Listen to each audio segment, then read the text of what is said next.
Hi guys, and so it's time to go over some of your horror stories within the hobby. Trying to keep this one nice and short because obviously these aren't my stories. These are things that have been sent to me. These are things that have been told to me over the last few months because we are getting more and more and more horror stories coming in, which are getting better and better, or cringier and cringier as the case may be. So, right now, I want to take a little jump in here and see and tell you that some of these are mine, some of them are not. But most of them are not, to be honest with you. Most of these are going to be community posts, things that have come from the Discord, things that have come from my own conversations with hobbyists who've talked to me on Discord and in other places too. And of course, I've been trawling Reddit too to look at some of the things that some of my community members have posted, and I've then linked to me to have a little look and see what I think. So, I picked up some of the best ones that I think are really, really cool, and we're going to read through them together. So the first one, let me just put this on here. There we go. Right. First one is to do with Gene Stealer. Gene Stealer 91, and he says, "My horror story isn't to do with me, but what happened to a rather unfortunate soul. Well, we'll have to cut a long story short. Me and a few friends were having a large apocalypse game, and we took up most of the tables at our local gaming group. It's a small venue.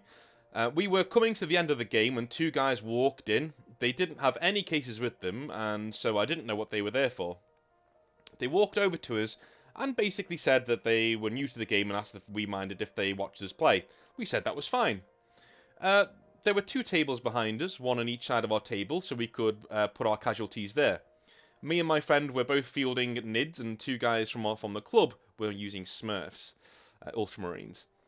They had a nice, pretty Forge World Thunderhawk sat on the casualty table. The guys who were watching were looking for chairs, but to no avail. And as if in slow motion, one guy decided to sit on the casualty table in front of me, which launched said Thunderhawk 3 tanks, 2 open cases flying to the floor. The owner of the Thunderhawk heard the crash, but continued to just stare forward as if in shock. He knew what had happened. To this day, you can see where he had to glue the wing back together. That's broke into 3 pieces, my god. It's even worse when it happens to a Forge World model. Like, when this shit starts happening to Forge World stuff, you really gotta, I mean, how do you even handle that? How would you handle that? Like, a model that costs hundreds of pounds is just launched to the floor from somebody's ignorance. Now, I know different hobbyists who react in different ways to these certain things. I know certain hobbyists who would absolutely lose their shit at the guy and, be ready to fight this person. Whereas with me, I would be very pissed because it's such an ignorant, stupid thing to do. But I don't think I'd be going off my head. I think I'd be like, look, man, no, it's fine. Let's just try and fix this. And then, I'm the kind of person where if there's a problem, I say let's fix it first, and then I'll deal with it because I will probably be calmer. You know what I mean? But if somebody says to me, let's talk about this now whilst I'm trying to fix it, that's when I'll lose my shit and say, look, I'm trying to fix your fucking mistake. Back off and let me sort this out, and then we'll talk, right? So yeah, I horrible, absolutely horrible. So another one. This is from Hive Tyrant. Oh, you all Tyranid players apparently. So I have a horror-ish story. I walked into a GW to pick up some paints and a brush, and there I can see a really old man, no offence to the elderly, with his 10-year-old grandchild. The old man was smashing models with his cane because he thought that his grandchild was belonging to a cult of some kind. In total, he killed his grandchild's Tau army, some Tyranids and Space Wolves from a game going on in the store, and a group of Orc knobs being painted. Fortunately, everybody in the store had their models put away, or put them away before the old man could claim another victim. The old man then left the store with his crying grandchild following him crying. I don't know if the old man ever went back to the game, or if the gamers had their models replaced. Crazy. Yeah, and also, P.S. What would you do if this was your store? So, if this was my store and this happened, it depends what kind of a day I was having. If I was having a really bad day, and I was at my breaking point, I think I would have just launched this guy through the nearest window. Like, honestly, I don't care how old he is. I literally would have just hurled him outside onto the pavement and just been like, no, that's people's private property. you're causing harm, and you've now got a weapon in your hand, which is a cane. You're going out, and I'm going to try and aim you towards the traffic at this point because you're doing my head in.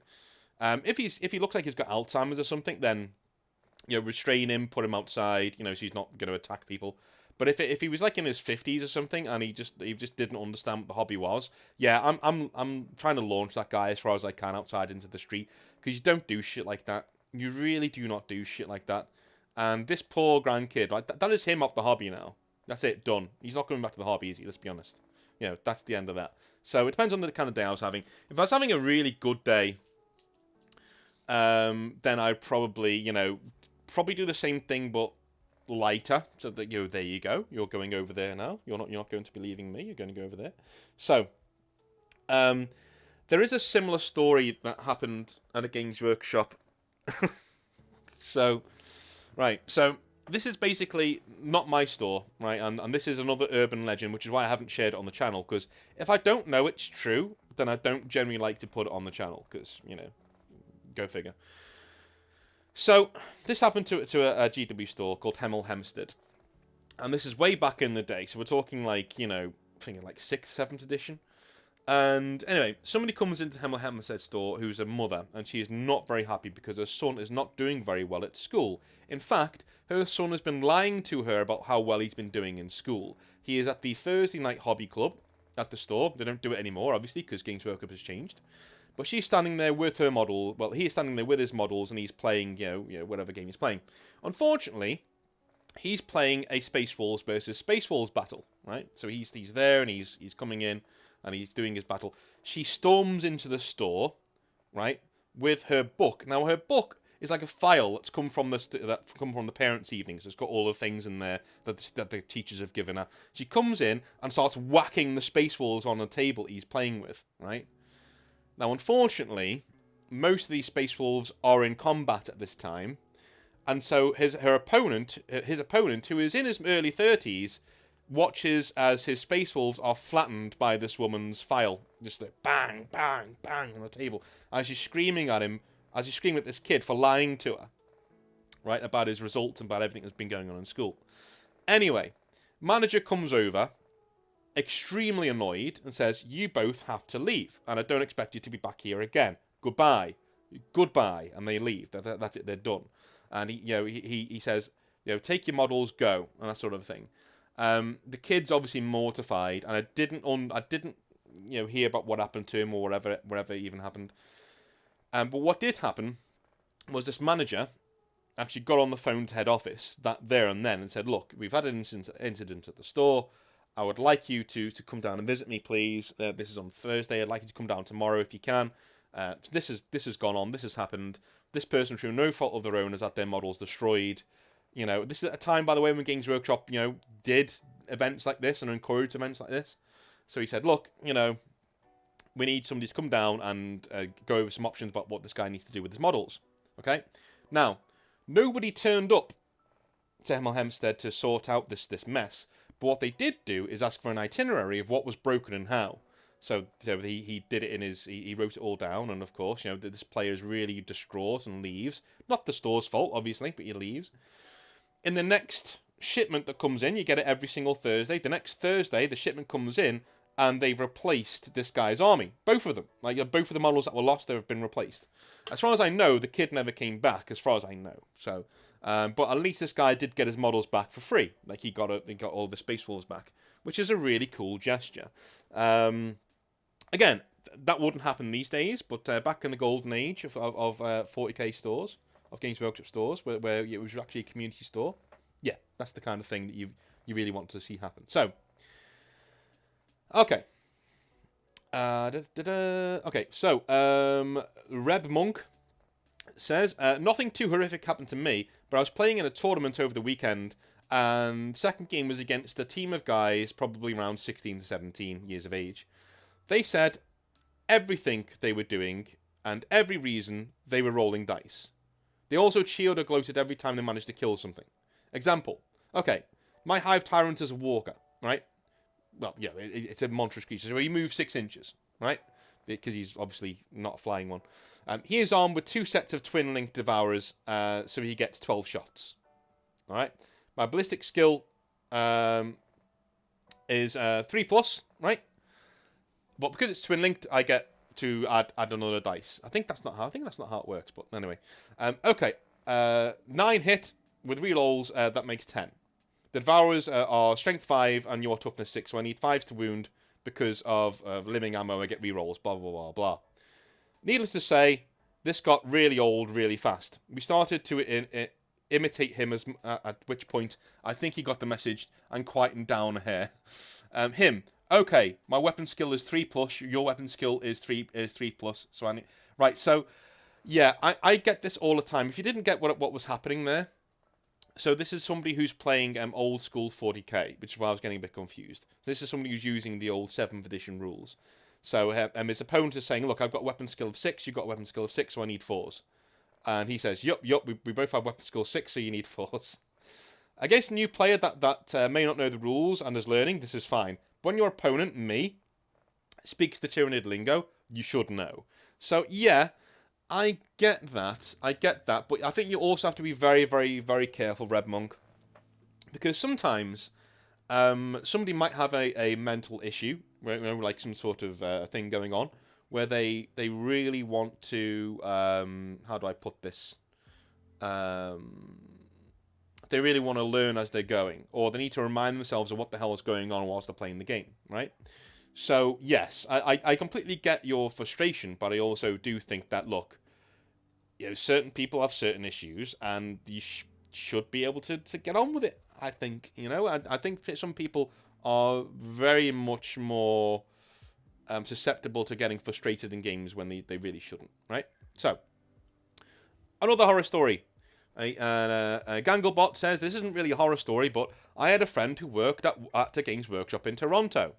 He said Robin Williams, I've heard stories like this before. He said Robin Williams came into the store one day in a hurry. My friend said he was jittery and couldn't slow down enough to actually look around the store. He rushed up to the counter and talked to one of the other guys there and asked how much for one of the painted armies in the case. The guy was awestruck and said, oh, sorry, those aren't for sale. Which they aren't for regular people. Robin thanked him and ran out. Later, he told the managers this amazing story. The manager was livid that he didn't sell Robin Williams a fully painted army for a few $1,000s. I mean, I get that. But at the same time, that manager is basically asking you to get fired, because if you sell someone something that isn't actually Games Workshop stock, I mean, how would you even... I think what you would have to do in that situation is add up what the stuff is in the case and just sell him it verbatim. Sell him, basically sell him whatever's in the case. I would see what's in there. I'd say, right, come with me, take it off the shelf, scan it through the till, right, and then sell that to him, and then let him take it out the case, and then repaint it all, right, as long as it's yours. As long as it's yours or the store's, right? That's what I would do. So, your manager asking you to sell stuff $1,000 is not legal, because that's not something that Games Workshop are licensed to do. They're not licensed to just sell you models out of a case and make up their own prices, as the case may be. They're a licensed retailer, so they can't barter with you. They can't say, oh, we'll give you this, we'll give you that. No, that's not what we're supposed to be doing. So yeah, a really cool idea, but nothing can be done, and that sort of score. So, Cyril says, just recalled one where we had to ban a kid for nicking a dreadnought. They were metal beasts back then, and the squared and blocky design was still new. Okay, so I remember these days quite vividly back in the day. Kid came in with one day and was showing off to all the other kids, really excited about it. But we hadn't sold one in weeks. And there was one missing from the shelves. And the one he was showing off was really badly put together, like a real rush job, and covered in the most horrible and basic colour coat of paint. He was trying to say he'd got it ages ago, but had never mentioned it previously, something like those were always the pride of anyone's collection, and now he was suddenly really excited to have one. Eventually he caved and admitted he'd taken it. Month-long ban straight away. Okay. I would say if somebody came to my store, again, I'm not reading the end of these because a lot of them are saying, what would you do if it was your store? Cyril, if this was my store and somebody nicked something from the store, it depends. It depends. I'd certain owners or certain hobby store managers are different. I'd probably ban the person outright because I fool you once, shame on me. Fool you once, shame on you. Fool you twice, shame on me. Do you know what I mean? So if I've basically said to you you're banned, sorry, if I say you're banned for a month and you come back and then you steal somebody else's models, that's a big issue, right? And then I'm culpable for that. Okay, and I'm not paid enough to be culpable for that. So I would ban that person for life, probably. If somebody came in and stole something from somebody else in the store, I'd probably ban them for life.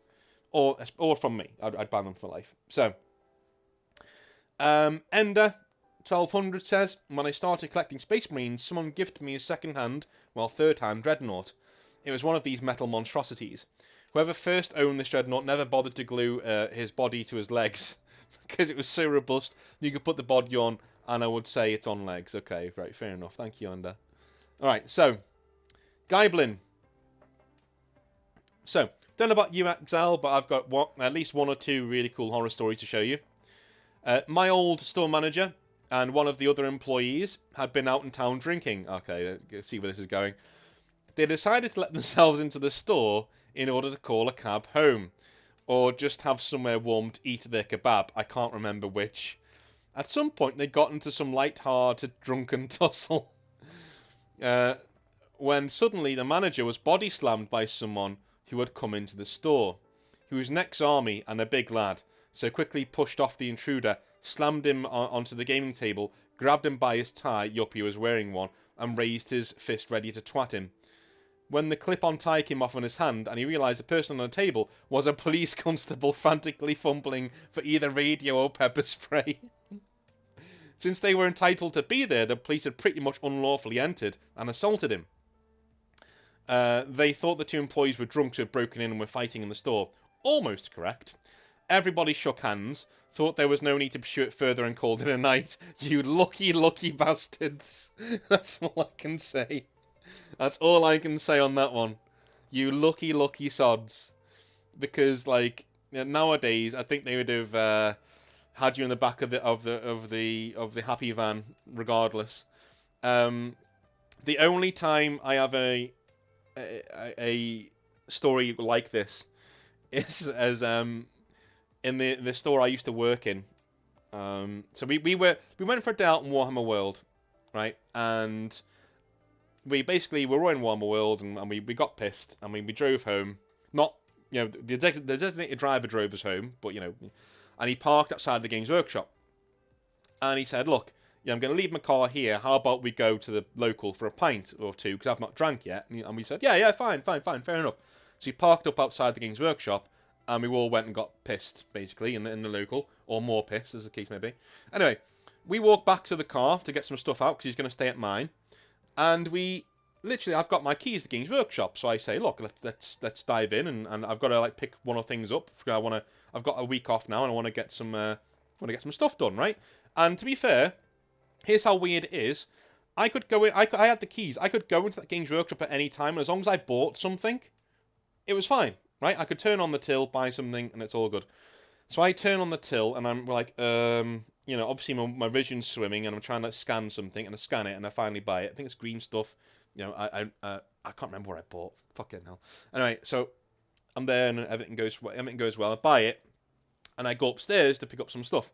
I sit down, right, and then I wake up. And it's a few hours later, right? The lads have left me thinking, well, shit, we're not getting into trouble. We don't have the keys, and he's locked the door behind him to make sure no one follows him. So I don't know what the hell he's doing, but whatever the hell's going on. I stagger downstairs, and I look outside, and it's about 8 o'clock in the morning. So I've got about an hour until we open up for Saturday, and I'm not working that day. So I sneak out, and I open the door, and the alarm starts going off. So I frantically run back to the back of the store, enter in the code, breathing really heavily, and it goes off. Security guard does come out, because we're in the shopping centre, and asks me what's going on. I stink of booze, and I say, look, I work here, here's my ID, I came to pick something up after a few too many at the pub, and I fell asleep. I just need to lock up. Can you just not tell anyone about this? He said, yeah, no problem. Did me a solid. I locked the door and left. And that was the closest I ever got to being sacked. So, yeah. Sorry. I should learn to switch the mic off before I start coughing, not after. Right. So, I think this will be the last one. So, Captain DG2. Not much of a horror story. I worked in a grocery store as a stocker. We had finished a cereal display near the front of the store, compiled of about 100 boxes. In comes an older lady around her 60s, driving one of the electric carts. She looks dead on at the display and promptly rams into the thing. Boxes go everywhere, and she starts apologising over and over, explaining she's slightly blind. A customer that was nearby for everything asked her how she drove if she was blind. She responded by quickly turning around and leaving the store. So, that wasn't a hobby one, but still very, very funny. So, thank you very much for your horror stories. I will be doing more of these as we go on. Hilarious as always, guys. Thank you very, very, very much for sending them in. Keep them coming. I love you all long time, and I'll speak to you soon. See you later.